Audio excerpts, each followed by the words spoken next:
জিবরাইল যা, আর দেরি করিস না, তাড়াতাড়ি আমার বন্ধুর কাছে চলে যা, যাইয়া খবরটা তাড়াতাড়ি দিয়া দে। আমার বন্ধুকে যাইয়া বলবি, এই আপনার সাহাবী দুনিয়ার জমিনে জীবিত থাকা অবস্থায় 3টা অপরাধ করত। কয়টা?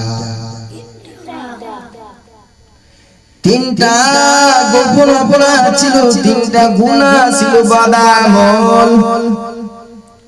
এই যে 3টা বাদামল থাকার কারণে আমার বন্ধুকে যাইয়া বলবি, নবীকে যাইয়া বলবি, 3টা বাদামল থাকার কারণে এই সাহাবীর কাপড়ের ভিতরে বিষধর সাপ আল্লাহ তাআলা নিযুক্ত করেছে।